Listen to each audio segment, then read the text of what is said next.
Hello friends, welcome back to my channel. आज हम करेंगे क्लास 10th का बेसिक मैथमेटिक्स का सैंपल पेपर।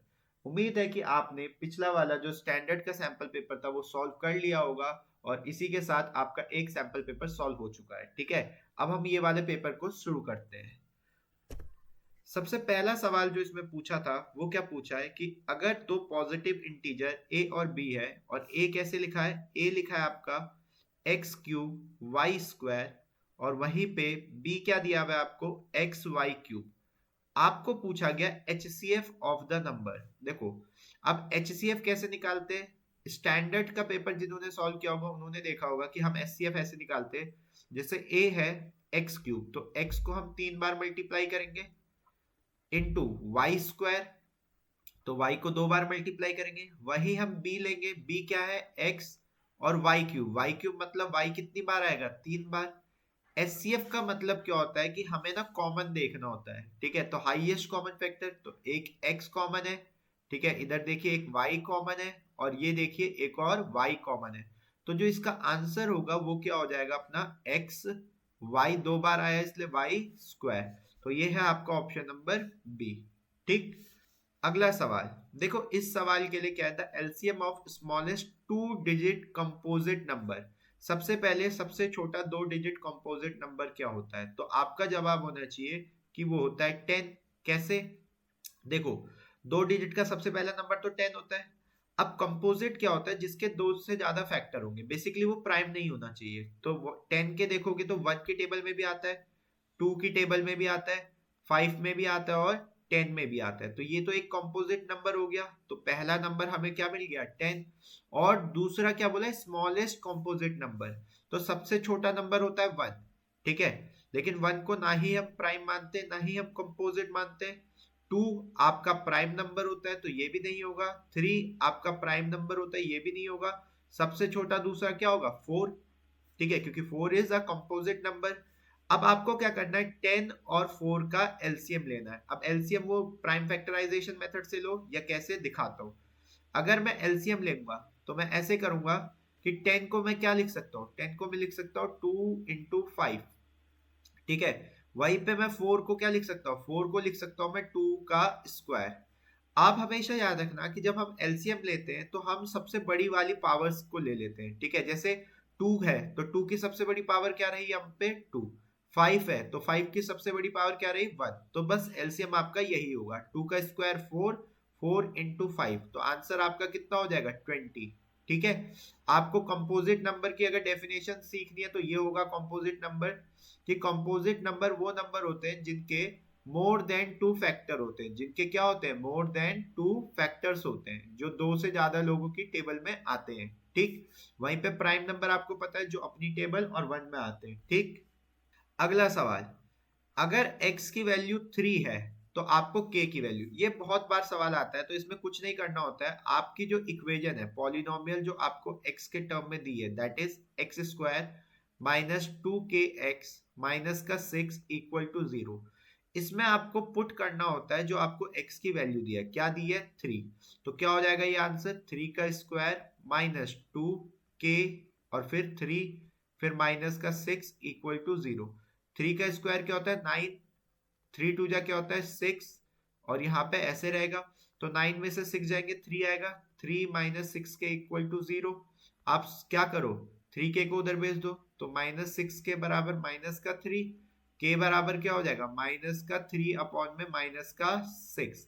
माइनस से माइनस चला गया, 3 वन जा 3, 3 टू जा 6। तो यहाँ से आपकी के की वैल्यू क्या आ जाएगी, के की वैल्यू आ जाएगी 1 अपॉन में 2। ये है आपका थर्ड वाले का आंसर। ठीक, फोर्थ सवाल देखो। The pair of equation y equal to 0। अच्छा, अब बताओ y इक्वल टू 0 मतलब ये कौन सी लाइन को दिखाता है, ये दिखाता है आपकी x एक्सिस को। ठीक है, और दूसरा क्या दिया y इक्वल टू -7। चलो अब इसको ना हम क्या करेंगे कि ग्राफ में बना के देखते हैं। ठीक, ये मैंने एक आपका कार्टेशियन प्लेन बना दिया। आपको पता है कि जो y इक्वल टू 0 है बेसिकली वो ये लाइन को रिप्रेजेंट करता है। ठीक है, देखो ये वाली लाइन मैंने ऐसे दिखाई है, स्पाइरल लाइन नहीं है, लाइन सीधी है। ठीक है, ये आपकी y इक्वल टू 0 लाइन को दिखाता है। ठीक, अब y की वैल्यू -7 तो y नेगेटिव कहाँ होता है, नीचे होता है। तो y इक्वल टू -7 कोई और नहीं क्या होगा, इस टाइप की लाइन होगी। है ना, जहां पे y की वैल्यू हमेशा क्या रहेगी -7, तो ये ऐसी लाइन होगी। ठीक है, y इक्वल टू क्या रहेगा, ये -7, क्योंकि y नीचे की तरफ में नेगेटिव होता है, आपको पता है कि ये y का ऊपर पॉजिटिव एक्सिस होता है, नीचे क्या होता है, नेगेटिव एक्सिस होता है। ठीक, तो अब ये बताओ, ये लाइंस कभी एक दूसरे को मिलेंगी? नहीं मिलेंगी। जब दोनों लाइन एक दूसरे को कभी नहीं मिलती तो उसको हम क्या कहते हैं, नो सॉल्यूशन कहते हैं। तो इसका आंसर तो बहुत क्लियर था। ठीक, आगे देखो अगला, वैल्यू ऑफ के बताओ जिसके लिए इसके इक्वल रूट है। अब देखो, ये सवाल के लिए जो कॉन्सेप्ट है वो है नेचर ऑफ रूट का। ठीक है, अब फिर से समझा रहा हूं, नेचर ऑफ रूट क्या होता है। नेचर ऑफ रूट डिसाइड होता है डी से, और डी क्या होता है, बी स्क्वायर माइनस का 4ac। अगर आपका बी स्क्वायर माइनस का 4ac जीरो से बड़ा है तो आपके रियल एंड डिस्टिंक्ट रूट होंगे, रियल एंड डिस्टिंक्ट रूट होंगे। वहीं अगर आपका जो डी है, ठीक है, ये बी स्क्वायर माइनस 4ac वाला टर्म ये जीरो के बराबर हो तो रियल एंड इक्वल रूट होंगे।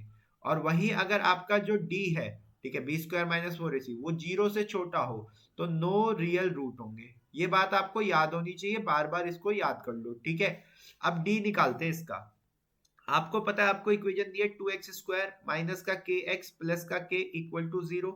पहले से स्टैंडर्ड इक्वेशन के साथ कंपेयर करो। स्टैंडर्ड क्या होती है, A X square plus B X plus का सी। अगर आप ध्यान से देखोगे तो ए कितना है, ए है आपका 2, बी कितना है, बी है आपका माइनस का के, और सी कितना है, सी भी आपका है के। ठीक है, अब आप इसको सॉल्व करो। आपको कैसे रूट्स बोले, इक्वल रूट्स। इक्वल रूट का मतलब डी आपका क्या होना चाहिए, 0, और डी क्या होता है, बी स्क्वायर माइनस का 4ac, और ये किसके बराबर है, 0। बी का स्क्वायर करो, माइनस के का square minus 4 into a into c, यही होगा, इक्वल टू 0। माइनस के का स्क्वायर के स्क्वायर, 4 2 8, 8k इक्वल टू 0। ठीक है, तो यहाँ देखो, अब कुछ बच्चे क्या करते हैं, के वाले टर्म को ले जाएंगे फिर काटेंगे, नहीं, यहाँ पे आप क्या करो, के कॉमन लो, ले लिया तो ये जाएगा k-8। अब देखो, आप लोगों को पता है कि k इंटू k-8 0 है। दो नंबर, एक नंबर k है, एक नंबर k-8 है, ये दो नंबर का प्रोडक्ट 0 है। इसका मतलब या तो k 0 होगा या तो k-8 0 होगा, तभी तो प्रोडक्ट 0 होगा। अगर k 0 है तो 0 ही हो गया। k-8 से k की वैल्यू कितनी आएगी, 8 आएगी। तो इसके दो आंसर है, क्या क्या है, एक है आपका 0 और एक दूसरा आंसर क्या है आपका 8। ये दोनों k की क्या है, पॉसिबल वैल्यूज है। ठीक है, ये दोनों k की क्या है, पॉसिबल वैल्यूज है। ठीक, अगला सवाल, ये सवाल को देखो मैं ग्राफ से करता हूँ। ठीक है, मतलब कार्टेशियन प्लेन बनाऊंगा उससे करूंगा, वो ज्यादा बेटर रहता है। वैसे मैं आपको इसकी अभी एक बात बता दूंगा तो उससे आपका काम हो जाएगा। आपको पता है कि ये वाली चीज आपकी एक्स एक्सिस होती है, ये वाली चीज आपकी वाई एक्सिस होती है। एक्स एक्सिस में फर्स्ट क्वाड्रेंट जब बनता है एक्स और वाई का, तो फर्स्ट क्वाड्रेंट की अगर हम बात करें तो एक्स भी पॉजिटिव होता है और वाई भी पॉजिटिव होता है। सेकेंड क्वाड्रेंट की अगर बात करें तो एक्स नेगेटिव हो जाता है लेकिन वाई क्या रहता है, पॉजिटिव रहता है। थर्ड क्वाड्रेंट की बात करते हैं अगर हम, तो एक्स भी नेगेटिव होता है और वाई भी नेगेटिव होता है। वही फोर्थ क्वाड्रेंट की बात करें तो एक्स क्या होता है आपका, पॉजिटिव होता है, और वाई क्या होता है आपका, नेगेटिव होता है। अब आपको 3,5 कहाँ दिखेगा, 3,5 आपको दिखेगा फर्स्ट क्वाड्रेंट में। लेट से ये पॉइंट आपका 3,5। तो देखो, आपको डिस्टेंस पूछिए एक्स एक्सिस से, तो एक्स एक्सिस ये रही, यहां से जो डिस्टेंस होगी वो ये वाली है। ठीक है, और ये डिस्टेंस वर्टिकल में है तो ये क्या होगा, 5 होगा। वर्टिकल मतलब वाई एक्सिस में, तो ये क्या होगी, 5। ठीक, अब इसकी एक चीज है, ठीक है, जो आप याद रख सकते हो कि जैसे आपको एक्स एक्सिस पूछा था तो आपका वाई वाला कोऑर्डिनेट ही आंसर होगा। अगर वाई एक्सिस से पूछ लेता मैं डिस्टेंस तो आपका एक्स वाला आंसर होता। इस बात को आप याद रख सकते हो, नहीं तो आप डिस्टेंस लिख भी सकते हो। देखो ये 5 डिस्टेंस है। ठीक है, आपको ये समझ में आ गया होगा। अगला क्वेश्चन, ये बहुत इंपॉर्टेंट है। इसमें हमें देखो क्या होता है कि ट्राइंगल दिए होते हैं और उनका रेशियो दे दिया होता है और बोला होता है सिमिलर कौन सा वाला है। तो देखो कैसे करते हैं, ए बी अपॉन में क्यू आर, मतलब जो रिलेशन ए बी का है वही रिलेशन क्यू आर का है। तो ए बी और क्यू आर क्या होंगे, आपके सिमिलैरिटी के क्राइटेरिया को फॉलो करेंगे। अगर यहाँ पे आप ए बी देखो तो ए बी के साथ यहाँ पे क्या दिया, पी क्यू, मतलब ये तो हो ही नहीं सकता, मैं ऑप्शन एलिमिनेट कर रहा हूँ। यहाँ देखो ए बी दिया है और यहाँ क्यू आर दिया, मतलब ये पॉसिबल है। यहाँ देखो ए बी दिया है और यहाँ क्या दिया है, पी आर दिया, मतलब ये पॉसिबल नहीं है। यहाँ देखो ये ए बी दिया है और यहाँ क्यू आर दिया, मतलब ये दोनों पॉसिबल आंसर है। तो फर्स्ट गो में मेरे को ये पता चल गया कि बी और डी तो मेरे आंसर नहीं है, ठीक है, पहली बार में। अब दूसरा चेक करो, दूसरा क्या है, बीसी। बीसी किसके साथ है, पी आर। अगर बी और सी देखोगे, यहां से यहां को है, तो पी से आर होना चाहिए, ठीक है। यहां देखो, अगर आप बी से सी गए, ठीक है, तो पी से आर होना चाहिए, बट ये तो क्या है, पी से क्यू है, तो ये वाला भी यहाँ पे गलत हो गया। तो कौन सा वाला सही होगा आपका, P Q R similar to A C B. नहीं तो आपको इसको बनाना आना चाहिए। कैसे, आप ट्राइंगल बनाइए दो, ठीक है, मैं आपको दिखा देता हूँ कैसे बनता है। आप दो ट्राइंगल बनाइए फटाफट, ठीक, और फिर उसको क्या करिए, सॉल्व करिए। कैसे, देखो,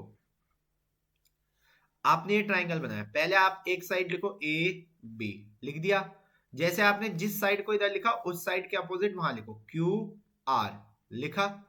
फिर आपने बी सी लिखा, तो बी सी लिखने पे आपका क्या आएगा, पी आर, तो ये पी होना चाहिए, तो बचा हुआ क्या होगा, ए सी और पी क्यू हो गया, यही सिमिलैरिटी है। अब देखो ट्राइंगल क्या बना है, पी क्यू आर बना। इधर क्या बना, सी ए बी, देखो वही रेशियो है, सी ए बी, पहला दूसरा तीसरा, पी क्यू आर, पहला दूसरा तीसरा, देखो ऑर्डर भी सेम है और दोनों के दोनों कैसे घूमे, ऐसे घूमे, ठीक है। तो ये चीज आपको ध्यान रख सकते हो, नहीं तो ऑप्शन एलिमिनेट बेस्ट होता है इस चीज में, ठीक। अगला सवाल, कौन सा वाला सिमिलैरिटी का क्राइटेरिया नहीं है। तो आपको पता है कि डबल ए होता है, एस एस होता है, ट्रिपल ए भी होता है, ठीक है, लेकिन आरएचएस आपका सिमिलैरिटी का क्राइटेरिया नहीं होता। आरएचएस किसका होता है, कॉन्ग्रुएंस का होता है, इसका नहीं होता, ठीक है, ये याद रख सकते हो आप।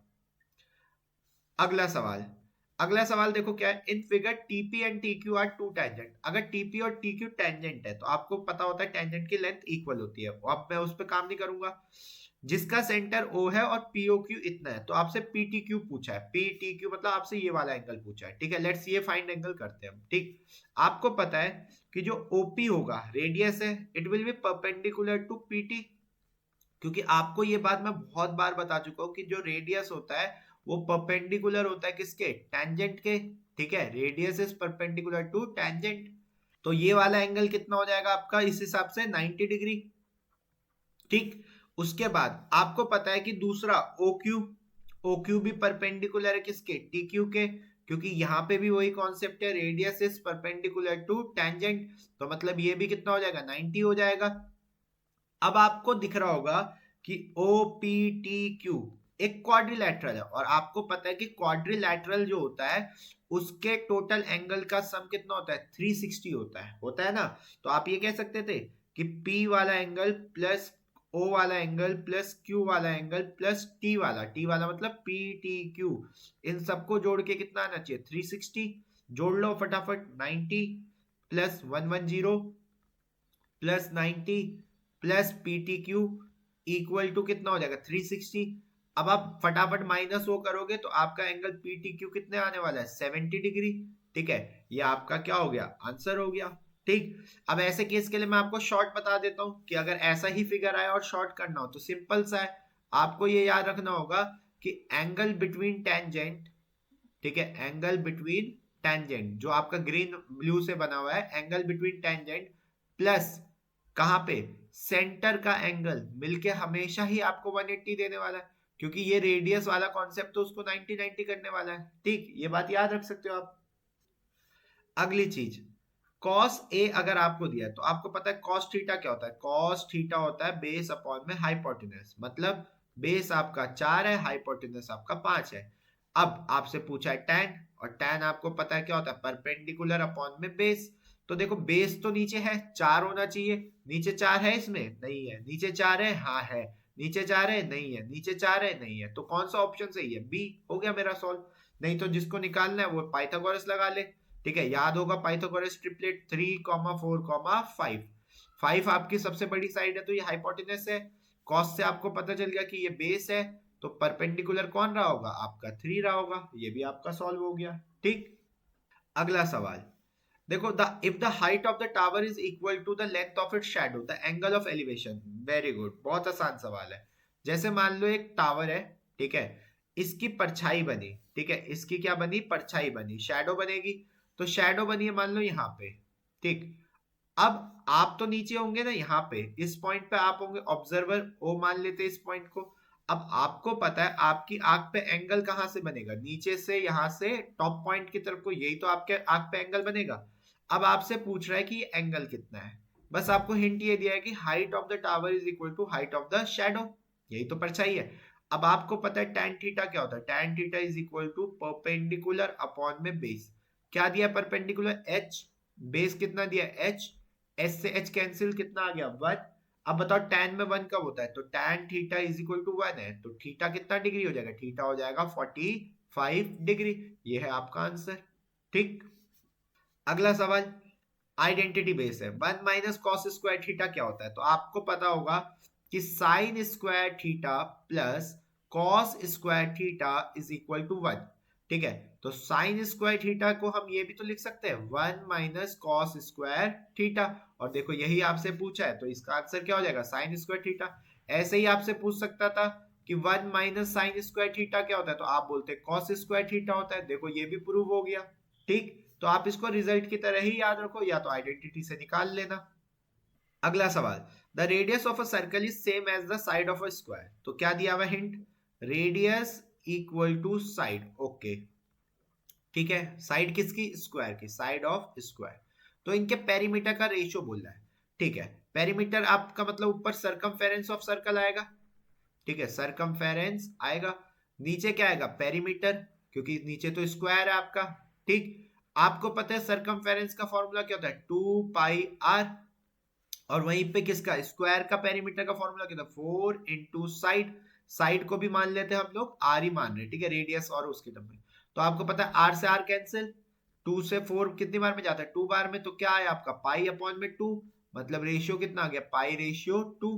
ऐसे ही आपसे ना एरिया का भी पूछ सकता था, अगर यही सवाल मुझे एरिया के लिए दिया होता तो क्या करता, एरिया ऑफ सर्कल कितना होता है, पाई आर स्क्वायर, और नीचे एरिया ऑफ स्क्वायर क्या होता है, साइड का स्क्वायर, मतलब आर का स्क्वायर, तो कट जाता तो कितना आता है, ये पाई रेशियो 1 आता, ठीक है। अगर एरिया ऑफ सर्कल अपॉन में एरिया ऑफ स्क्वायर पूछा जाता है, ठीक है। यहां मैंने एक और सवाल जो बन सकता है वो भी आपको लिखवा दिया, ठीक। अगला सवाल, the area of the circle is 154, तो रेडियस बताओ, ठीक है। 154 एक बहुत अच्छा नंबर है क्योंकि 7 से डिवाइड होता है, तो एरिया ऑफ सर्कल, ठीक है, निकालते हैं यहां से। एरिया ऑफ सर्कल का फॉर्मूला क्या होता है, area of circle is equal to pi r square, इसकी वैल्यू कितनी दी है 154, तो पाई होता है 22/7, r square is equal to 154। अब देखो 22 से 154 ना 7 बार में जाता है, याद रखो, ठीक है। तो आर स्क्वायर यहां से क्या हो जाएगा 7 मल्टीप्लाई 7, मतलब आर कितना हो जाएगा सिर्फ और सिर्फ 7 सेंटीमीटर, ये हो गया सॉल्व।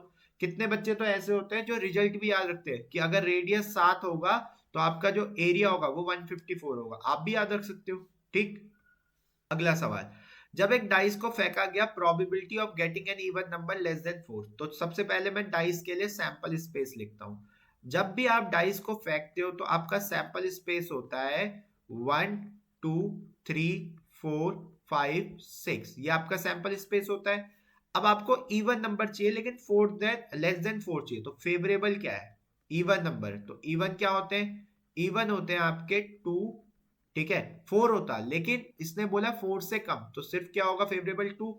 तो अगर प्रोबेबिलिटी ऑफ इवेंट निकाली जाएगी, ठीक है, इवेंट क्या है आपका, प्रोबेबिलिटी ऑफ इवेंट, तो इवेंट जो आपका ई है, गेटिंग एन इवन नंबर, आप लिख सकते हो उसे, getting an even number less than 4, किससे कम चाहिए, लेस देन 4 चाहिए, ठीक। तो ये क्या हो जाएगा, एक ही फेवरेबल है, अपॉन में टोटल कितने 6, तो आंसर कितना हो जाएगा 1/6, ये आपका आंसर है, ठीक। अगला देखो, फॉर द फॉलोइंग डिस्ट्रीब्यूशन हमको पता करनी है lower limit of modal class. अब देखो सबसे पहले जब भी ऐसे दिया जाए तो फ्रीक्वेंसी देखो लगातार बढ़ रही है, 10 15 नहीं, घट रही है, ठीक है, कोई दिक्कत नहीं। तो मोडाल क्या होता है, मोडाल क्लास मतलब जिसमें मैक्सिमम वैल्यू है, मैक्सिमम कहाँ है 20। अब आपको पता है जो राइट साइड वाली वैल्यू होती है that is known as upper limit, और जो लेफ्ट साइड से एल होता है उसको हम ही क्या कहते हैं, लोअर लिमिट। तो बताओ लोअर लिमिट क्या है 15, तो ऑप्शन हो गया 15, ठीक है। ये तो फ्री के मार्क्स है। अगला देखो, एक रेक्टेंगुलर शीट है, आप ये आपकी लेंथ है, ठीक है, और ये आपका क्या है, ब्रेथ है। इसको आपने रोल किया कि आप और क्या बना दिया, सिलेंडर बना दिया जिसकी हाइट कितनी है 40। तो आपसे पूछा रेडियस बता दो कितना है सिलेंडर का। ओके, तो देखो समझाता हूं आपको इस सवाल को। ये आपके पास एक रेक्टेंगल है, ठीक है, ये हम एक रेक्टेंगल बना लेते हैं। ठीक, अब इस रेक्टेंगुलर शीट को आपने रोल किया। रोल कैसे करोगे, ये वाली जो साइड है इसको उठा के कहा, किस वाली साइड से मिलाओगे, इस वाली साइड से। तो जैसे ही ये रोल होगा उसके बाद आपका क्या बन जाएगा, एक हॉलो सिलेंडर बन जाएगा। अब ये सिलेंडर आपका क्या होगा, यहाँ पे कंप्लीट होगा। ठीक है, रुको एक मिनट, कंप्लीट करते हैं इसे। ये आपका क्या होगा, इस तरीके से एक सिलेंड्रिकल फॉर्म बन जाएगा। इतना तो आपको समझ में आ गया होगा सिलेंडर कैसे बनाएगा। ठीक है, जैसे आप पेपर रोल करते हो। ठीक, अब ध्यान से देखो, इस सिलेंडर बनाने में जो आपकी लेंथ थी वो कितनी दी थी, 40। ठीक है, ब्रेथ कितना दिया था, 22। यही सिलेंडर को यूज करके एक हॉलो सिलेंडर बनाएगा जिसकी लेंथ या हाइट कितनी है, 40।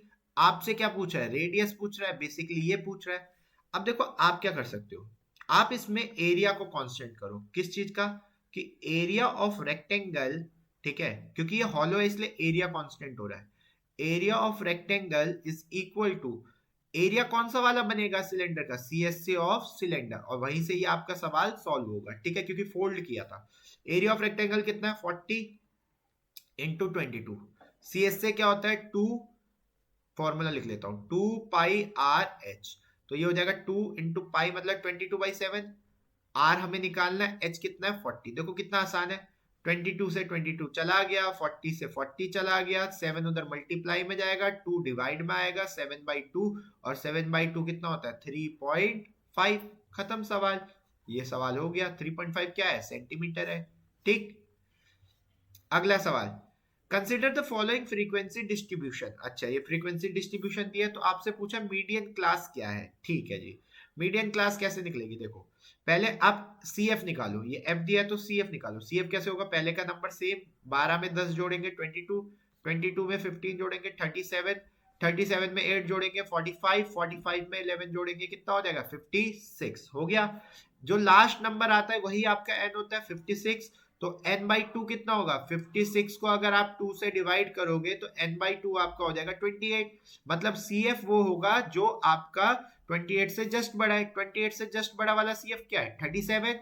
मतलब ये वाली कौन सी क्लास हो जाएगी आपकी, मीडियन क्लास। ठीक है, ये वाली कौन सी क्लास हो जाएगी आपकी, मीडियन क्लास। तो मीडियन क्लास का आंसर क्या होगा, 12 से 18। ये आपका क्या हो गया, आंसर हो गया। ठीक, अगला सवाल, the point 0,4 lie on Y axis. अब आपको पता है अगर कोई पॉइंट वाई एक्सिस पर होता है तो उसका जो एक्स कोऑर्डिनेट होता है वो 0 होता है। मतलब ये वाली बात तो सही है क्योंकि देखो X coordinate 0, the X coordinate of the point on Y axis is 0। ये बात भी सही है, यही तो मैंने बोली अभी। तो इसका मतलब इसका ऑप्शन कौन सा सही होगा, ए। ठीक, अगला सवाल, the HCF of two number is 5। Okay, product कितना है 150, तो एलसीएम इतना। तो देखो ये पहली प्रॉपर्टी के ऊपर है, कौन सी वाली, एलसीएम मल्टीप्लाई एचसीएफ बराबर product of two number. LCM निकाल लेते हैं एक बार को चेक करने के लिए। एचसीएफ कितना दिया 5, प्रोडक्ट कितना दिया 150। तो यहां से मेरा जो एलसीएम आता है वो कितना आ जाता है 150 अपॉन में 5। तो यहां से आंसर आ जाता है मेरा कितना 30।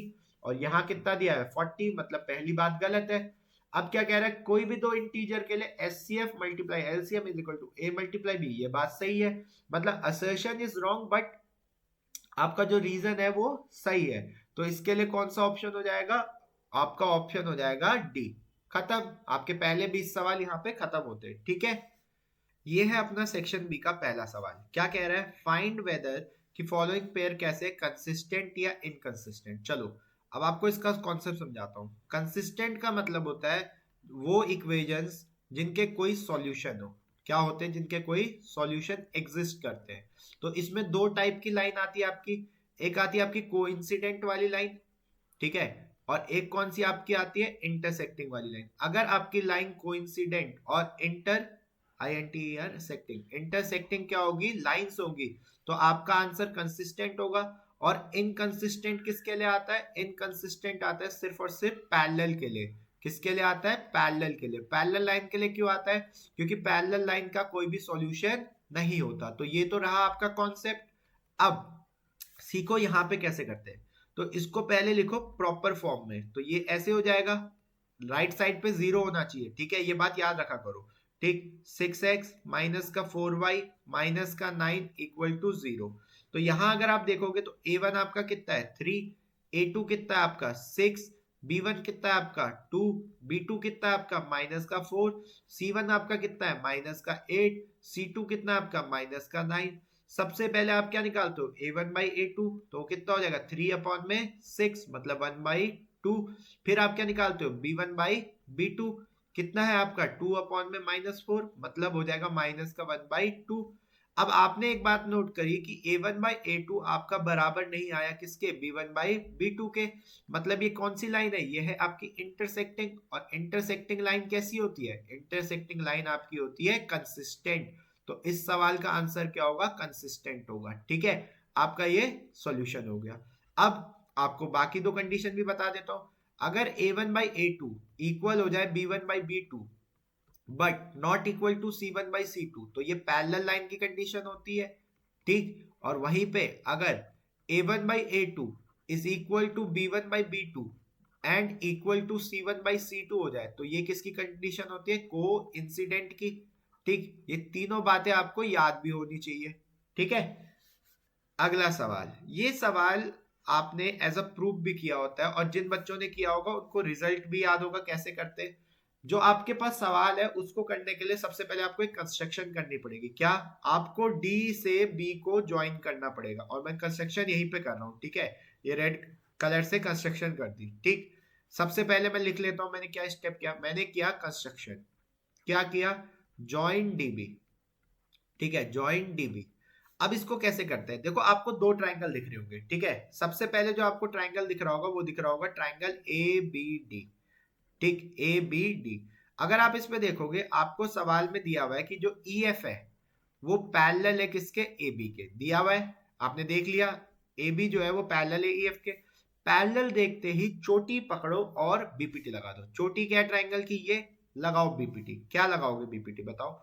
आप लगाओगे इस तरीके से कि डी ई अपॉन में a e is equal to d, इस पॉइंट को रख देते हैं नाम, मान लो पी।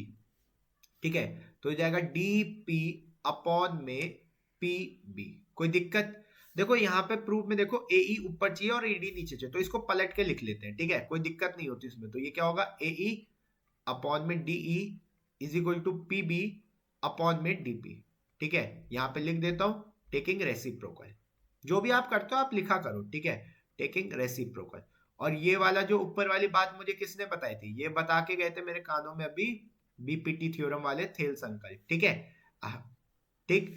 अब देखो ये तो इस कहानी की हो गई। अब दूसरा जो ट्रायंगल उस साइड का दिख रहा होगा आपको, उसको नोट करो, दैट इज डीबीसी दिख रहा है। अब डीबीसी ट्रायंगल की चोटी कहां है, बी पे है। अगर यहां से आप बीपीटी लगाओगे तो ये हो जाएगा बीपी अपॉन में PD is equal to B F upon में एफ सी हो जाएगा। ये क्या लगाया हमने, बीपीटी लगाया।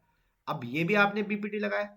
अगर आप अपनी इक्वेशन नंबर 1 और इक्वेशन नंबर 2 को देखेंगे तो आप ये लिख सकते हैं ना, फ्रॉम 1 एंड 2। ठीक है, पहले और दूसरे से आप ये लिख सकते हो कि ए ई अपॉन में D E is equal to B F upon में एफ सी। अरे यही तो हमें प्रूफ करना था, हो गया प्रूफ। ये सवाल आप याद रखोगे। ठीक है, ये एज अ रिजल्ट भी याद रखना होता है, क्योंकि इस पे कभी ऐसे सवाल भी आते हैं कि ये लेंथ आपको x दे दे, ये x माइनस 2 दे दे, ये x प्लस 3 दे दे, और ये आपको 4 दे दे और सॉल्व करवा दे। ठीक है, तो आपको ऐसे सवाल भी आने चाहिए। ठीक, अब देखो करते हैं इसके सेकंड पार्ट और पार्ट। अगर ए डी 6 है, ठीक है जी 6 है, डी बी 9 है, ठीक है भाई 9 है, ए ई कितना है 8 है, ठीक है, ई सी कितना है 12 है, ठीक है। तो आपसे और ये आपको 48 दिया, आपको एंगल ए बी सी पूछा है, मतलब ए बी सी मतलब बी वाला एंगल, ये वाला एंगल आपसे पूछा है। ये तो बहुत आसान सवाल है, कैसे देखो, पहले मैं आपको बताता हूं कि जब भी ऐसे चीज हो तो ट्राइंगल को ना आप सिमिलर करके देखो। तो मैं सिमिलर प्रूफ करता हूँ, triangle A D E similar to triangle A B C proof करता हूँ। ठीक है, तो आप कहोगे देखो, पहली बात एंगल ए दोनों में है, तो angle A is equal to angle A, तो ये क्या हो गया आपका कॉमन हो गया, हो गया कॉमन। ठीक, दूसरी बात आपको पता है कि हाँ ये आपके एक बात हो गई। दूसरी बात आप क्या प्रूव करने, मैं सोच रहा था कि दूसरी बात यहाँ पे क्या कह दूं, कॉरेस्पॉन्डिंग एंगल कह दूं, लेकिन मेरे को एक बात याद आई कि मैं इसको कॉरेस्पॉन्डिंग नहीं कह सकता अभी। क्यों? क्योंकि मुझे लाइन पैरेलल ही नहीं दी है। तो मैं एक काम करता हूँ, मैं इसे ऐसे कॉन्ग्रुएंट नहीं, मैं ऐसे सिमिलर नहीं, मैं दूसरी तरीके से प्रूव करता हूँ। कैसे? रेशियो से। A D E similar to triangle A B C. कैसे? अगर ये सिमिलैरिटी है तो आप ये लिख सकते हो ना, A D by D B, ठीक है, is equal to A E by, ठीक है, ई सी। लिख सकते हो। कोई भी बोलेगा हाँ भाई लिख सकते हैं। तो जरा पुट करो, क्योंकि थेल्स थ्योरम क्या कहती थी? A D by D B का जो रेशियो होगा वो ए ई बाई ई सी के होगा। तो चलो प्रूव करते हैं। ठीक है, देखो रेशियो क्या है, 6/9 इक्वल टू 8/12। 3 2 जा 6, 3 3 जा 9, 4 2 जा 8, 4 3 जा 12। क्या आपको दिख रहा है कि 2/3 इक्वल टू 2/3? मतलब रेशियो इक्वल है। अगर रेशियो इक्वल है तो क्या मैं कह सकता हूँ कि DE is parallel to BC? कह सकता हूँ। बीपीटी लग गया, कन्वर्स ऑफ बीपीटी। यहाँ पे मैं क्या कहूंगा? Converse of BPT. क्योंकि बीपीटी कहता है कि पैरेलल है तो रेशियो इक्वल, तो कन्वर्स क्या कहता है कि अगर रेशियो इक्वल तो पैरेलल।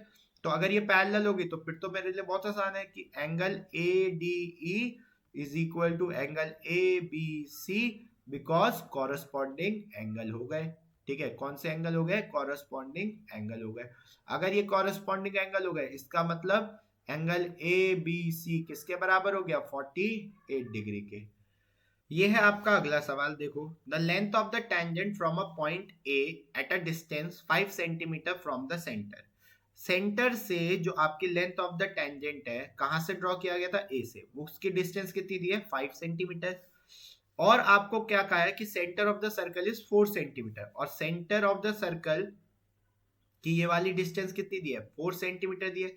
अब आपको पता है कि टेंजेंट और रेडियस कितना डिग्री बनाता है? 90 डिग्री। तो क्या आप रेडियस नहीं निकाल सकते? निकाल सकते हो। कैसे? लेट से रेडियस आर है आपका, तो आप कहोगे कि r square plus 4 square equal to 5 square. क्या यूज कर रहे हो? Pythagoras theorem.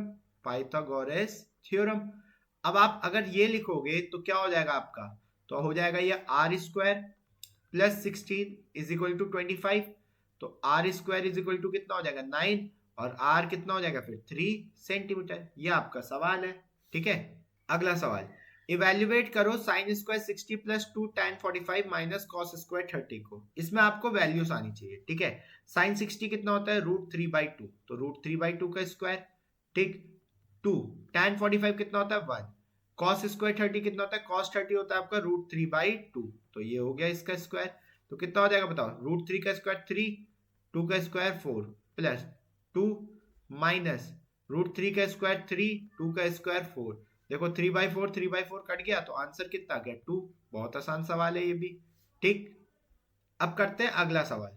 What is the diameter of a circle whose area is equal to sum of the area of 2 circle? देखो, दो छोटे सर्कलों का एरिया, ठीक है, A1 प्लस A2 जोड़ के एक बड़ा सर्कल बन रहा है। ठीक, एरिया इक्वल दिया, कंडीशन तो यही कही है। छोटे सर्कल का एरिया क्या होगा? पाई R1 स्क्वायर प्लस बड़े दूसरे वाले का क्या होगा? पाई R2 स्क्वायर। और बड़े वाले के लिए क्या होगा? पाई R स्क्वायर। यही होगा। पाई पूरे में से कॉमन ले लो। मैं पहले ना सॉल्व या वैल्यू पुट नहीं करूंगा, पहले मैं कॉमन लेके सारी चीजें उड़ा दूंगा। ठीक है, पाई R स्क्वायर। पाई से पाई कैंसिल हो गया। R1 स्क्वायर, पहला रेडियस कितना है? 40, तो ये हो जाएगा 40 का स्क्वायर। दूसरा कितना है? 9, तो ये हो जाएगा 9 का square is equal to R square. 40 का स्क्वायर कितना होता है? 40 का स्क्वायर होता है 1600। 9 का कितना होता है? 9 का होता है 81। ठीक है, तो ये कितना हो जाएगा? 1681। और ये किसका स्क्वायर होता है? ये स्क्वायर होता है आपका 41 का। ठीक है, 41 का। तो रेडियस हो गया आपका 41। अगर रेडियस 41 है तो डायमीटर कितना होगा? 2 time of radius, that will make it 2 into 41 and it will be 82 centimetre. ठीक, ये है अपना अगला सवाल कि एक कॉर्ड है, ठीक है, सर्कल की कितना रेडियस है? 10 सेंटीमीटर। तो 10 सेंटीमीटर रेडियस। ठीक, सब टेंड कितना एंगल कर रही है? 90 डिग्री कर रही है एट द सेंटर। ठीक है जी, आपको एरिया बताना है माइनर सेगमेंट। ध्यान रखना, सेगमेंट ये है, इसका एरिया बताना है। तो ये बहुत सिंपल होता है। जब भी आपको माइनर सेगमेंट का एरिया पूछे तो आप क्या करेंगे? आप माइनर सेगमेंट के एरिया के लिए आप एरिया ऑफ सेक्टर में से, ठीक है, एरिया ऑफ सेक्टर में से आप एरिया ऑफ ट्राइंगल को माइनस कर देंगे। और सेक्टर के एरिया का फॉर्मूला क्या होता है? थीटा अपॉन में 360 इंटू पाई आर स्क्वायर। क्योंकि इस बार ट्राइंगल आपका राइट एंगल है तो आप सिंपली क्या लिख सकते हो, हाफ बेस इंटू हाइट लिख सकते हो। ठीक है, तो यहाँ देखो थीटा कितना हो जाएगा, थीटा है आपका 90 अपॉन में 360 इंटू पाई आपको 3.14 लेने को कहा है, रेडियस है 10 तो 10 का स्क्वायर माइनस हाफ, बेस कितना है ट्राइंगल का 10, हाइट कितनी है 10, 90 से कितनी बार में जाएगा 4 बार में, तो देखो 10 का स्क्वायर होता है 100, 100 को इससे मल्टीप्लाई करोगे तो ये आएगा 314 अपॉन में क्या रह गया 4। अब देखो 2 से काटो 5 बार में 50। ठीक है, अब इसको कैसे सॉल्व करें, एलसीएम लेना है तो ले लो, नहीं लेना तो ऐसे कर लो कि 4 से पहले इसको डिवाइड कर लो। इस केस में मुझे एलसीएम लेना बेटर लग रहा है, तो ये हो जाएगा 314 माइनस 50 इंटू 4 कितना होता है 200 अपॉन में 4, तो ये हो जाएगा 114 अपॉन में 4, सेंटीमीटर में था तो सेंटीमीटर स्क्वायर, पॉइंट में निकालोगे तो कितना आएगा 28.5 सेंटीमीटर स्क्वायर, ये आपका आंसर है। ठीक, तो आप इस कॉन्सेप्ट को याद रखेंगे, जब भी माइनर सेगमेंट का है तो area of sector minus area of triangle लगेगा। ठीक है, अब ये वाला सवाल देखो, क्योंकि मैं स्टैंडर्ड में करवा चुका हूं तो मैं ये वाला सवाल नहीं कराऊंगा, आप इसको खुद प्रैक्टिस करेंगे प्रॉपर फॉर्मेट, वहां पे आई थिंक मैंने √2 या √5 लिया था। ठीक है, तो उसी तरीके से आप इसको सॉल्व करोगे। ठीक, अगला सवाल देखते हैं क्या है, find the zeros and verify the relation, zeros find करना सिखाता हूं। ठीक, तो कैसे करते हैं देखो, ये अपनी इक्वेशन है 4s स्क्वायर माइनस का 4s प्लस का 1। ठीक, आपको पता है स्टैंडर्ड इक्वेशन क्या होती है, ax square plus bx plus c। आप यहां से a की वैल्यू कंपेयर करो 4, b की वैल्यू कंपेयर करो -4, c की वैल्यू कंपेयर करो 1। इसके बाद आप a को c से मल्टीप्लाई करो, that will make it 4 into 1 कितना होता है 4। अब ऐसे दो नंबर ढूंढो जिसको मल्टीप्लाई करने पे 4 आता है और जोड़ने पे क्या आता है, जोड़ने पे b वाला टर्म मतलब -4। तो आप कहोगे देखो 4 लाने का तरीका है 1 4 जा 4, 2 2 जा 4 और 4 1 जा 4, लेकिन इनको जोड़ने पे कभी -4 नहीं आएगा, क्योंकि आपको माइनस चाहिए तो आपने क्या किया, दोनों तरफ माइनस लगा के देखा। ठीक है, क्योंकि अभी भी मल्टीप्लाई में तो 4 ही आएगा, लेकिन जोड़ने पे देखो, इसको जोड़ोगे -5, इसको जोड़ोगे -4, मतलब आपका जो आंसर है वो कहाँ छुपा है, -2 वाले टर्म में। तो आप इसको री लिखो। ठीक है, 4s स्क्वायर -4s की जगह आप लिखोगे माइनस का 2s माइनस का 2s प्लस का 1। पहले दो टर्म में क्या कॉमन ले सकते हो, कॉमन लेना नहीं आता तो ऐसे करो, 4 को लिख सकते हो 2 इंटू 2, एस स्क्वायर को ले सकते हो s into S minus 2 into S. जब यहाँ पे देखोगे तो एक प्लस का साइन है, तो एक प्लस में दो माइनस होते हैं। ठीक है, तो -2 इंटू एस, अभी के लिए प्लस ही रखो। अब पहले दो टर्म में देखो क्या कॉमन है, यहाँ 2 है, यहाँ पे भी 2 है, यहाँ पे s है, यहाँ पे भी s है, तो 2s बाहर रखो, क्या बचा यहाँ पे 2 इंटू एस 2s, फिर माइनस कुछ नहीं बचा मतलब 1। अब मैंने अभी बताया था कि प्लस के अंदर माइनस माइनस छुपा होता है, तो माइनस कॉमन ले लो मतलब माइनस का 1, तो यहाँ क्या बचेगा 2s, एक माइनस आप बाहर ले चुके तो क्या बचेगा, एक माइनस बचेगा। ब्रैकेट देखो दोनों सेम हो गए, सेम ब्रैकेट को एक लिखो और बचे हुए को एक ब्रैकेट में लिखो। ठीक है, अब इनको क्या करते हैं हम जीरो के बराबर, तो 2s माइनस 1 इक्वल टू 0, तो 2s बराबर क्या हो जाएगा 1, तो s बराबर क्या हो जाएगा 1/2। सिमिलरली 2s माइनस 1 बराबर 0, तो 2s बराबर क्या हो जाएगा 1, तो s बराबर क्या हो जाएगा 1/2। जो पहला आंसर होता है that is your alpha and दूसरा आंसर क्या होता है आपका बीटा। अब आपको पढ़ाता हूँ रिलेशन। रिलेशन क्या होता है कि आपका अल्फा प्लस बीटा माइनस के b/a के बराबर हो और अल्फा इंटू बीटा क्या हो c/a के बराबर। ठीक, तो चलो पहला वाला देखते हैं, अल्फा क्या है 1/2, बीटा क्या है 1/2। क्या ये माइनस का b कितना था माइनस का 4 और a कितना था 4 बराबर है, तो आधे में आधा जोड़ोगे तो 1, माइनस माइनस प्लस 4/4 और 4/4 कितना होता है 1, तो 1 1 के बराबर हो गया, मतलब पहली property verify.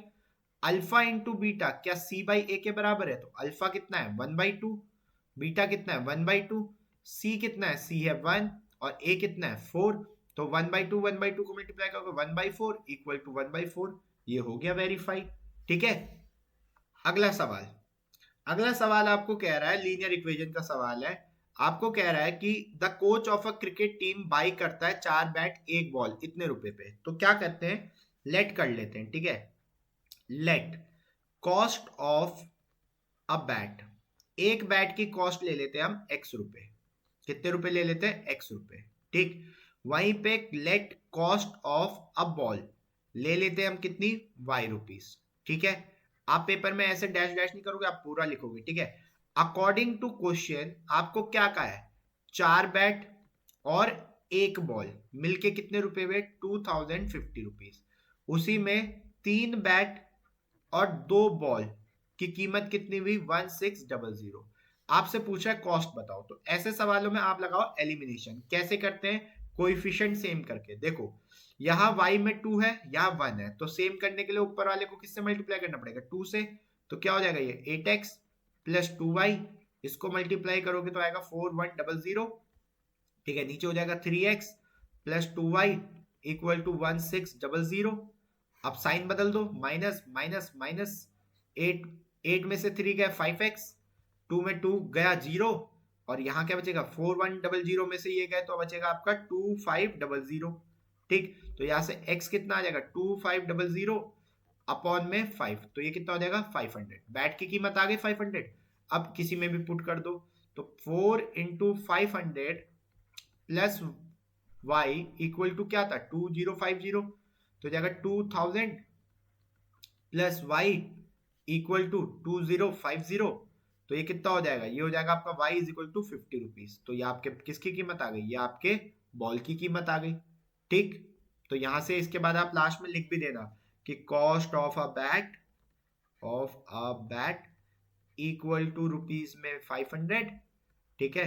Cost of a ball equal to rupees में 50, ठीक। इस तरीके से आप लिख दोगे, ठीक है। अब इसका सेकंड पार्ट भी देख लेते हैं। एक लैंडिंग लाइब्रेरी है, उसका फिक्स चार्ज है कितने दिनों के लिए, 3 दिनों के लिए, और एडिशनल चार्ज एक्स्ट्रा के लिए। तो लेट कर लेते हैं, जो फिक्स चार्ज है, फिक्स्ड चार्ज, वो है हमारा x रुपये। कितने रुपए है फिक्स चार्ज, x रुपये। और पर डे चार्ज कितना ले लेते हैं, पर डे चार्ज वो हम ले लेते हैं y रुपीज, ठीक है। पर दिन का हम कितना रुपए लेंगे, y रुपए, ठीक। सरिता ने 27 रुपए दिए जब उसने किताब 7 दिन के लिए रखी। तो देखो 7 दिन में पहले 3 दिन तो फिक्स है, बचे हुए 4 दिन एक्स्ट्रा है, तो 3 दिन का उसने x रुपए दिया होगा और 4 दिन का 4y दिया होगा, और टोटल रुपए कितने दिए उसने, 27। सुसी उसने कितने रुपए दिए, 21, जब उसने किताब कितने दिन के लिए रखी, 5। 5 में से 3 दिन तो फिक्स है, 2 दिन क्या है एडिशनल वाले, तो 3 दिन का तो x हो गया, एडिशनल का क्या हो गया 2y, और कितना है 21। देखो इसको भी एलिमिनेशन से करूंगा, x इस बार सेम है तो कुछ करने की जरूरत नहीं है, सिर्फ साइन बदलो, काट दिया, 4 में से 2 गए 2y, 21 में 27 में से 21 गए 6, तो y कितना आ जाएगा, y आ जाएगा 3। y पुट कर लो कहीं पे, x plus 2 into 3 is equal to 21, तो ये जाएगा x plus 6 is equal to 21, तो x कितना हो जाएगा 15, ठीक है। तो आप यहाँ पे लिखो कि फिक्स चार्ज कितना है, फिक्स चार्ज है उसका 15 रुपीज, ठीक है, इज इक्वल टू रुपीज 15। और पर डे का चार्ज कितना है, पर डे का चार्ज है आपका रुपीज 3। खत्म सवाल, पूरे मार्क्स आ गए आपके इस क्वेश्चन में भी। देखो अगला सवाल, ये एनसीईआरटी का सवाल है, इसको आप रिजल्ट के तौर पे भी याद रखोगे। जैसे देखो ये ए पॉइंट है, ये बी पॉइंट है, ये सी पॉइंट है, ये डी पॉइंट है। अब ऐसे सवाल में सिर्फ आपको क्या करना है, आप टेंजेंट वाली प्रॉपर्टी लगाओ एक्सटर्नल पॉइंट से। कैसे, इसको मान लेते हैं यहाँ पे P, इसको मान लेते हैं टचिंग पॉइंट को Q, इसको मान लेते हैं R, इसको मान लेते हैं S। अब यह ध्यान रखना A B C D line से लिखते हैं, ए बी सी डी, ऐसा नहीं कि ए बी और फिर या सी और या डी, ऐसे नहीं, ठीक है। सॉल्व करते हैं। अगर मैं ये लिख सकता हूं क्या कि a p is equal to a s, क्योंकि this is tangent from an external point a, तो मैं इसको लिखूंगा टेंजेंट फ्रॉम ए। अब एपी लिखा है तो एपी के बगल में मैं लिखना चाहूंगा पीबी, तो मैं यहां लिखूंगा PB equal to P Q या बी क्यू, ठीक है, because it is tangent from B, ठीक। अब क्योंकि मैंने बी क्यू लिख लिया तो बी क्यू के नीचे मैं लिखूंगा क्यू सी, तो बी क्यू के नीचे क्या लिखो क्यू सी, और क्यू सी किसके बराबर होगा सी आर के, ठीक है, because it is tangent from c. अब जैसे मैंने सी आर लिखा तो सी आर के बगल में मैं लिखूंगा डी आर जानबूझ के, ठीक है, तो डी आर इक्वल टू क्या लिखूंगा D S, because it is tangent from D. ये मेरी इक्वेशन 1, ये मेरी इक्वेशन 2, ये मेरी इक्वेशन 3, ये मेरी इक्वेशन 4। अगर मैं इन चारों इक्वेशन को ऐड कर दूं, एडिंग 1 2 3 4, ये चारों को अगर मैं ऐड कर दूं तो क्या बनेगा बताओ, AP plus PB plus CR plus DR equal to AS plus BQ plus QC plus DS, ठीक है।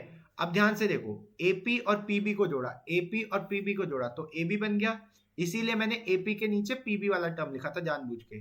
सीआर में डीआर को जोड़ोगे तो डीसी बन जाएगा, एएस में डीएस को जोड़ोगे तो एडी बन जाएगा, और बीक्यू में क्यूसी को जोड़ोगे तो बीसी बन जाएगा। यही आपको क्या करना था, प्रूव करना था, ठीक है। A B plus C D is equal to A D plus D A. यहाँ पे क्वेश्चन में मिसप्रिंट है, एडी प्लस डी ए नहीं होगा, ये होगा एडी प्लस बी सी, ठीक है। इसको आप ठीक कर लीजिएगा, सैंपल पेपर में ही ऐसा दिया हुआ था, ठीक। अब करते हैं ट्रिगो का सवाल। देखो इस सवाल को कैसे करेंगे, कॉसेक माइनस कॉट का होल स्क्वायर, या तो आप स्क्वायर की आइडेंटिटी लगाओ या आप क्या कर सकते हो, तोड़ो इसे। कॉसेक को क्या लिख सकते हैं, 1 अपॉन में साइन थीटा। कॉट को क्या लिख सकते हैं, कॉस अपॉन में साइन थीटा, ठीक है, लिख सकते हैं। मैं सॉल्व किसको कर रहा हूं, लिख देता हूं, सॉल्विंग एलएचएस, ठीक है। सॉल्विंग एलएचएस क्यों यूज कर रहा हूं ऐसा, क्योंकि cosec theta can be written as 1 by sine theta, ठीक है, and cot theta can be written as cos theta upon में साइन थीटा। ये मैं लिख सकता हूं, और मैं जो जो चीजें यूज करूंगा मैं साइड में लिखूंगा। अब इसका अगर मैं एलसीएम लूं, टेकिंग एलसीएम, तो आपको पता है टेकिंग एलसीएम से क्या होने वाला है, यहाँ पे एलसीएम से यहाँ पे ये बनेगा 1 माइनस कॉस थीटा, ठीक है, अपॉन में साइन थीटा। देखो बाहर ना स्क्वायर है तो इसको भूलना मत, ठीक है, मैंने यहाँ लगाया नहीं था लेकिन बाहर यहाँ पे स्क्वायर है, ठीक। तो अगर मैं इसको इंडिविजुअल देखूं तो ये क्या बन रहा है, 1 माइनस कॉस थीटा का होल स्क्वायर मतलब 2 बार लिखा है, और नीचे क्या होगा, साइन थीटा का स्क्वायर मतलब साइन स्क्वायर थीटा। और आप लोगों को बताया कि जब भी स्क्वायर दिखे तो आइडेंटिटी सोचो, तो क्या सोच सकते हो, क्या ये सोच सकते हो कि sine square theta plus cos square theta 1 है। और अभी मैंने आपको बताया था कि साइन स्क्वायर थीटा कुछ और नहीं 1 माइनस कॉस स्क्वायर थीटा होता है।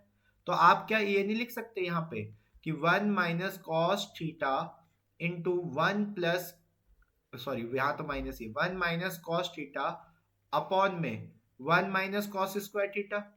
अब फिर नीचे आपको दिखेगा क्या, मेरी favourite identity A square minus B square, that is A minus B और ए प्लस बी।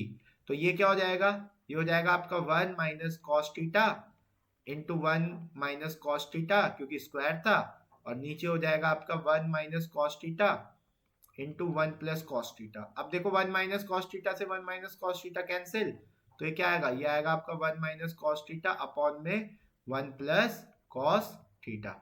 यही तो आपको क्या करना था, प्रूफ करना था। हो गया सवाल आपका खत्म, ठीक। अब इसका सेकंड पार्ट करता हूं। देखो सेक थीटा, सेक ए लिखा है, 1 माइनस साइन ए लिखा है, और क्या लिखा है, सेक ए प्लस टेन थीटा, ठीक है। चलो इसे प्रूफ करा जाए, और किसके बराबर करना है, 1 के, ठीक। देखो सेक थीटा, और ये अगर मैं इसको क्या करूं, अंदर मल्टीप्लाई कर दूं तो हो जाएगा सेक ए माइनस सेक ए साइन ए, यही हो जाएगा, ठीक है। और पीछे वाला ब्रैकेट क्या रहेगा, सेक ए प्लस टेन ए, यही रहेगा। अब ध्यान से देखना क्या करने वाला हूं। अगर आपको पता है कि सेक ए क्या होता है, सेक ए का मतलब हो गया 1 अपॉन में कॉस ए, तो मतलब बेसिकली नीचे मेरा कॉस ए बैठा हुआ है, होगा, ठीक। और ऐसे लिखो इसे, सेक ए प्लस टेन है। अभी आपने क्या किया, अभी आपने सिर्फ और सिर्फ ये दिमाग लगाया कि सेक ए कुछ और नहीं 1 अपॉन में कॉस ए होता है, ठीक। अब ध्यान से देखो ये क्या बन जाएगा, साइन अपॉन में कॉस क्या होता है, टेन, तो हो गया सेक ए माइनस टेन ए, और इधर क्या हो जाएगा, सेक ए प्लस टेन ए, ठीक है। अब ध्यान से देखना क्या चीज, कि a माइनस बी और a प्लस बी क्या बनाता है, ए स्क्वायर माइनस का बी स्क्वायर, यही बनाता है, ठीक है। आइडेंटिटी लगी है तो लिखना पड़ेगा a माइनस बी, और a प्लस बी क्या बनाता है, A square minus B square. अब आप बताओ sec square theta minus tan square theta क्या होता है, आपको पता है ये तो 1 होता है, यूजिंग कौन सी आइडेंटिटी, ये वाली, कि 1 plus tan square a is equal to sec square a, ठीक है। तो अगर आप टेन स्क्वायर ए को उधर ले जाओगे तो ये क्या हो जाएगा, सेक स्क्वायर ए माइनस टेन स्क्वायर ए, हो गया सॉल्व, ठीक है। इतना आसान सवाल था प्रूफ का। चलो करें अगला सवाल। एक बैग है, उसमें 6 रेड बॉल 4 ब्लैक बॉल, तो टोटल बॉल्स कितनी है, टोटल बॉल्स इक्वल टू 10, जिसमें 6 आपकी रेड है और 4 आपकी क्या है, ब्लैक है, ठीक है जी। आपको ये पता चल गया। प्रोबेबिलिटी बतानी है रेड कलर की, ठीक है। तो फेवरेबल क्या है मेरा, इस बार फेवरेबल है रेड। फेवरेबल कौन सा है, पहले केस के लिए फेवरेबल है रेड बॉल, ठीक। तो रेड बॉल के लिए निकालते हैं प्रोबेबिलिटी ऑफ रेड बॉल। तो रेड बॉल कितनी हो जाएगी, रेड बॉल है हम पे आपकी 6 और टोटल है आपके 10, तो 2 3 जा 6, 2 5 जा 10, ये हो गई रेड बॉल। अगले केस के लिए फेवरेबल है नॉट रेड। नॉट रेड का मतलब क्या, कौन सा कलर होना चाहिए, ब्लैक कलर होना चाहिए। तो प्रोबेबिलिटी अगर हम निकालेंगे किसकी, नॉट रेड की, तो वो कितनी होगी, वो हो जाएगी आपकी 4/10, मतलब 2/5।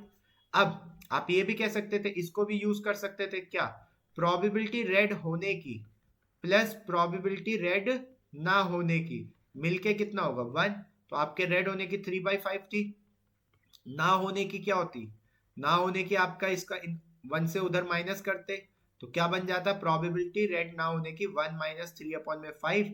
एलसीएम लेके सॉल्व करते कितना आ जाता, 2/5।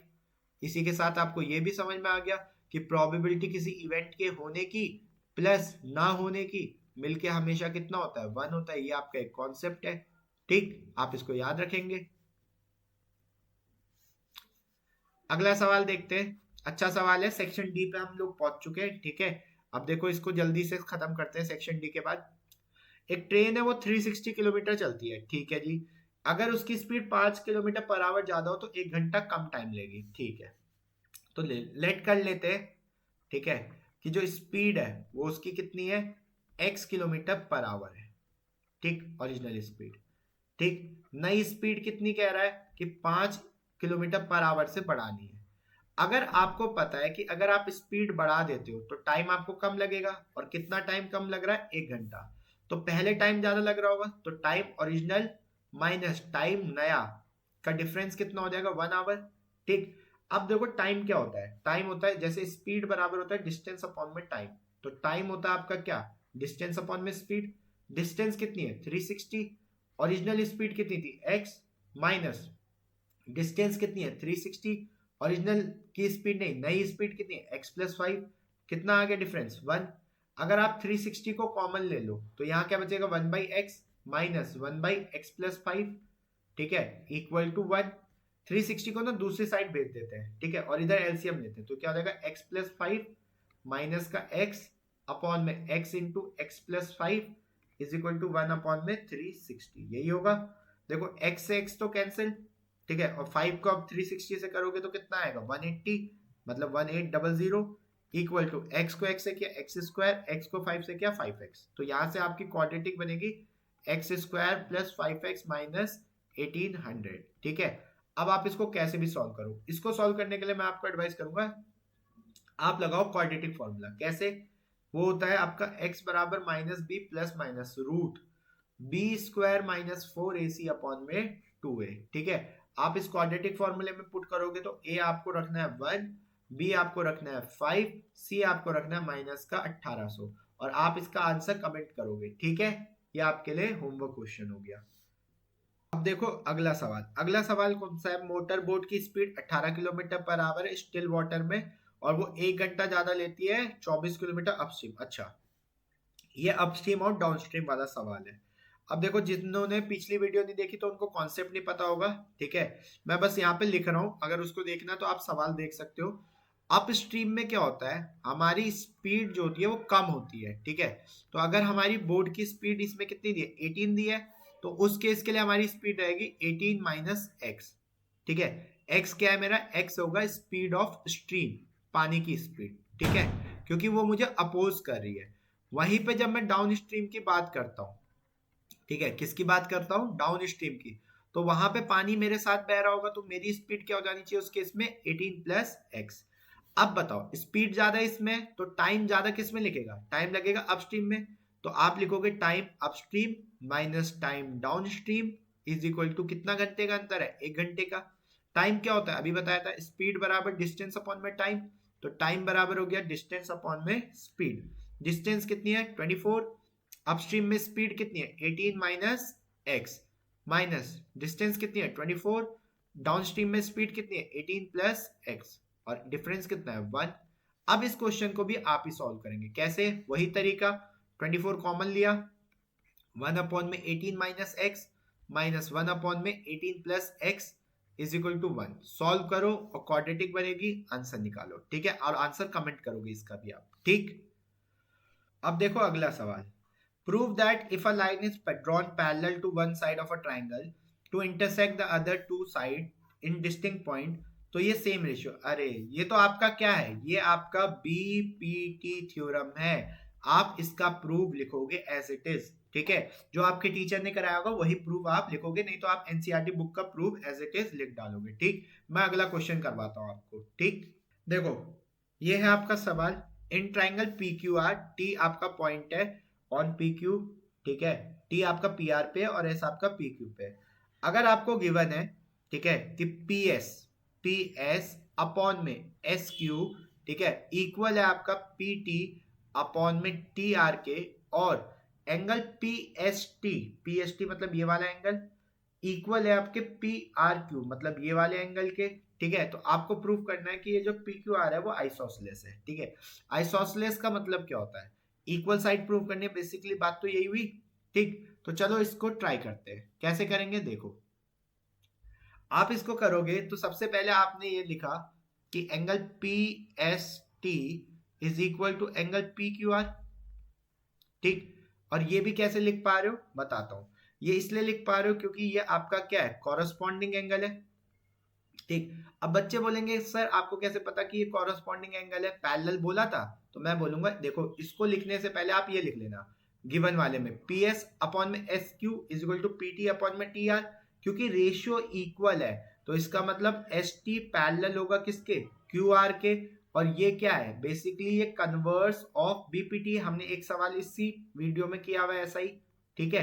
तो इसीलिए मैंने कॉरस्पॉन्डिंग एंगल लगा दिया। बट आप देखो कि एंगल पी एस टी मुझे किसके बराबर दिया, पी आर क्यू के, ठीक है। ये मेरी एक इक्वेशन है, ये मेरी एक इक्वेशन है। तो फ्रॉम वन एंड टू क्या मैं ये नहीं कह सकता कि एंगल पी क्यू आर बराबर होगा एंगल पी आर क्यू के, कह सकता हूं, है ना। और इसका मतलब क्या हुआ, मैंने कहा कि ये वाला जो एंगल है पी क्यू आर वो पी आर क्यू के बराबर है। अगर दोनों एंगल बराबर है तो क्या आप ये नहीं कह सकते कि P Q is equal to P R Q, side opposite to equal angle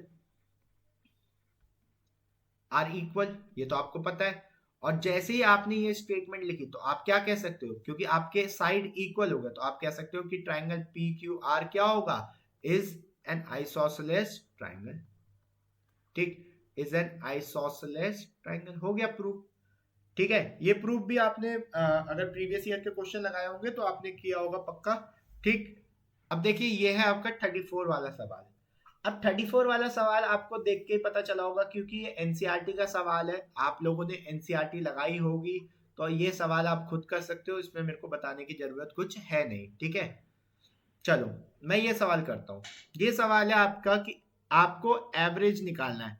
तो एवरेज का मतलब क्या होता है, एवरेज का मतलब होता है मीन, एवरेज का मतलब क्या होता है मीन। तो आपको इसका बेसिकली मीन निकालना है, ठीक है। तो मीन कैसे निकालते हैं, ये आपका एक्स है, ये आपका फ्रीक्वेंसी है। तो सबसे पहले आप निकालते हो एक्स आई, और मैंने बताया था एक्स आई कैसे निकलता है, एक्स आई निकलता है upper limit plus lower limit divided by 2। Upper limit 2000, 1500 जोड़ोगे 3500, आधा करोगे कितना आएगा 1750, ठीक है। अब गैप जोड़ते जाओ, 500 का गैप है तो 500 बढ़ाते जाओ, 2250, 2750, ठीक है, 3250, ठीक। फिर क्या आएगा 3750, फिर क्या आएगा 4250, फिर क्या आएगा 4750, ये आपने कर लिया, ठीक। अब आपको पता है इतने बड़े नंबरों को तो आप सॉल्व करोगे नहीं, तो आप किसी को मीन मान लो, ठीक है। तो मैं इस सवाल में मीन मान लेता हूं, अज्यूम कर रहा हूं मीन कितना 3250। तो आपको पता है ऐसे केस में हमें डी आई निकालना होता है, और डी आई क्या होता है मेरा एक्स आई माइनस ए। 1750 में से 3250 को माइनस करोगे तो आएगा माइनस का 1500, फिर माइनस करो कितना आएगा माइनस का 1000, फिर करो कितना आएगा माइनस का 500, ठीक है। फिर माइनस करो कितना आएगा 0, नीचे क्या आएगा 500, फिर कितना आएगा 1000, और फिर कितना आएगा 1500। ये आ गया आपका क्या, डी आई। अब चाहे तो आप यू आई भी निकाल सकते हो। यू आई जिन बच्चों को पता है कि एक कॉमन नंबर लेते हैं जिससे पूरे को डिवाइड करते हैं, मैं यहीं पे सॉल्व कर लेता हूँ इसे। मैं करने वाला हूँ F I D I. F I क्या है आपका ये, डी आई क्या है आपका ये, इनको मल्टीप्लाई करो, ठीक है। आप मल्टीप्लाई करके फटाफट रिजल्ट लिखते हैं। ये आएगा 21,000, ये आएगा आपका 5 6 3 बार 0, फिर ये आएगा आपका 30,000, ठीक है। फिर ये आएगा आपका 0, फिर ये आपका आएगा 37,000, फिर ये आपका आने वाला है 62,000, फिर ये आएगा आपका 72,000। ठीक। और अब आपको ये सब जोड़ना होता है, तो जरा इसको जोड़ते हैं, कितना आएगा ये 64,000। ठीक। अब आप लोगों को मीन का फॉर्मूला पता है क्या होता है? एक्स बार बराबर assume mean plus summation F I D I upon में समेशन एफ आई, यही होता है। अज्यूम कितना किया है? मीन अज्यूम क्या था? 3250। जोड़ने पे कितना है सारा समेशन? 64,000। टोटल फ्रीक्वेंसी कितनी है? फ्रीक्वेंसी 400 लैंप की है, तो नीचे 400, 2 जीरो से 2 जीरो कट गए। 4 से कितनी बार में जाएगा? 4 से जाएगा आपका यहाँ पे 160 बार में। ठीक है, और तो कितनी बार में जाएगा नहीं, तो ये जाएगा 0, 6 5 11, हाथ से ले 4 3 4 1 0, इसका क्या हो जाएगा? आपका आंसर हो जाएगा। ठीक है, तो इसके बाद आप लिख भी लेंगे कि द एवरेज, यहाँ से मार्क कर देता हूँ, the average life of a lamp is 3410 hour. ये आपका आंसर हो गया, सवाल खत्म। अब आ गया आपका केस स्टडी। आप इस केस स्टडी को पढ़ो। ठीक है, मैं सीधा सॉल्व करूंगा इसे। देखो, पढ़ लिया होगा आपने। इसमें क्या बोला है कि 16,000 सेट प्रोड्यूस हुए 6th ईयर में, मतलब छठे साल में। A6 कितना दिया हुआ है? 16,000। ठीक। और 9th ईयर में कितना दिया है? 9th ईयर में दिया आपको कितना? 22,600। तो सबसे पहले आप एपी को सॉल्व करो। A6 का मतलब क्या होता है? A प्लस 5D कितना हो जाएगा? 16,000। ठीक है, 9 का मतलब क्या हो जाएगा? A प्लस 8D कितना हो जाएगा? 22,600। ठीक है, आपको एलिमिनेशन मेथड लगाना है, लगाइए। तो ए से ए कट गया, माइनस का 3D बराबर कितना आएगा? माइनस का 6,600। तो डी आपका कितना आ गया? 2200। मतलब हर साल कितना प्रोडक्शन बढ़ रहा है? 2200। तो जरा ए की वैल्यू निकालते हैं, 5 इंटू 2200, ठीक है, इज इक्वल टू 16,000। जब आप इसको सॉल्व करेंगे तो कितना आएगा? ए बराबर आपका यहाँ से आने वाला 16 और ये 11,000 होगा, तो ये हो जाएगा आपका 5,000। ए भी मिल गया आपको। अब देखो पहला सवाल क्या कह रहा है, बताओ कौन से साल में प्रोडक्शन इतना हो जाएगा। तो ये ए एन दिया हुआ है आपको, कितना? 29200। ठीक है, तो आपको पता है ए एन का फॉर्मूला क्या होता है? ए एन बराबर a plus N minus one d. A n कितना दिया? 29,200 इज इक्वल टू ए कितना दिया? 5,000। ठीक है, प्लस एन हमें नहीं पता, डी हमें कितना दिया हुआ है? 2200। पहले 5,000 को माइनस करोगे तो कितना आएगा? 24,200। ठीक है, is equal to N minus one, और यहाँ क्या रहेगा? 2200। 2200 मल्टीप्लाई में उधर डिवाइड में भेज दो, भेज दिया होगा। ठीक है, जब 2200 से डिवाइड करोगे तो ऐसे काटो, जीरो से जीरो गया, 21 टू जा 20,